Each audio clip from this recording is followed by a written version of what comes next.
ಮುರುಘಾ ಶಾಂತವೀರ ಸ್ವಾಮೀಜಿಗಳು ಈ ಒಂದು ಮಠವನ್ನು ಸ್ಥಾಪನೆ ಮಾಡಿದ್ರು ಅಂತಲೇ ಹೇಳ್ಬೋದಾಗಿದೆ. ಈ ಮಠವನ್ನು ಸ್ಥಾಪನೆ ಮಾಡೋಕ್ಕೆ ಏನಂತ ಹೇಳಿದ್ರೆ ಆಗಿನ ರಾಜಾದ ಬಿಚ್ಚುಗತ್ತಿ ಭರಮಪ್ಪ ನಾಯಕರು ಸಾಕಷ್ಟು ಸಂಪನ್ಮೂಲಗಳನ್ನು ಒದಗಿಸ್ಕೊಟ್ರು ಅಂತಲೇ ಹೇಳಲಾಗುತ್ತದೆ.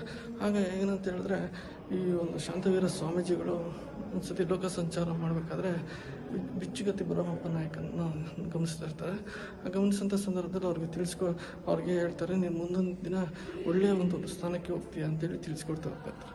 ಅವರು ನಂತರ ಚಿತ್ರದುರ್ಗಕ್ಕೆ ಬಂದಂಥ ಸಂದರ್ಭದಲ್ಲಿ ಬಿಚ್ಚುಗತ್ತಿ ಭರಮಪ್ಪ ನಾಯಕನಿಗೆ ಅಧಿಕಾರ ಸಿಕ್ಕಿದೆ, ಚಿತ್ರದುರ್ಗ ಅಧಿಕಾರ ಸಿಕ್ಕಿದೆ ಅಂತ ಗಮನಿಸ್ತಾ ಹೋಗ್ತಾ ಇರ್ತಾರೆ.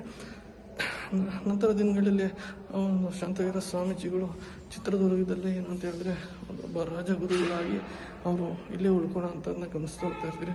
ಅವರು ಏನಂತ ಹೇಳಿದ್ರೆ ಕೋಟೆಯ ಮೇಲ್ಗಡೆ ಒಂದು ಮುರುಘಾ ಮಠವನ್ನು ಸ್ಥಾಪನೆ ಮಾಡಿಕೊಟ್ಟಿರ್ತಾರೆ.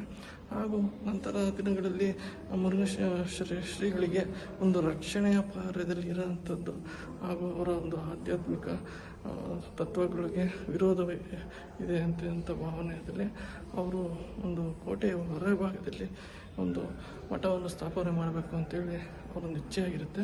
ಆ ಇಚ್ಛೆಯ ಪ್ರಕಾರವೇ ಬಿಚ್ಚುಗತ್ತಿ ಭರಮಪ್ಪ ನಾಯಕರು ಅವರೊಂದು ಬೇಸಿಗೆ ಅರಮನೆಯನ್ನು ಈ ಮಠಕ್ಕೆ ನೀಡ್ತಾ ಹೋಗ್ತಾ ಇರ್ತಾರೆ. ಈ ರೀತಿ ಈ ಮಠದ ಒಂದು ಇತಿಹಾಸವನ್ನು ನಾವು ಗಮನಿಸ್ಬೋದಾಗಿದೆ. ಇಂದಿಗೂ ಸಹ ಸಾಕಷ್ಟು ಶೈಕ್ಷಣಿಕ ಚಟುವಟಿಕೆಗಳು, ಮೆಡಿಕಲ್ ಕಾಲೇಜ್ ಇರ್ಬೋದು, ಸಾಕಷ್ಟು ಶೈಕ್ಷಣಿಕವಾಗಿ ವಿದ್ಯಾದಾನ ಈ ಮಠದಲ್ಲಿ ನೀಡುವಂಥದ್ದನ್ನು ನಾವು ಗಮನಿಸ್ಬೋದಾಗಿದೆ.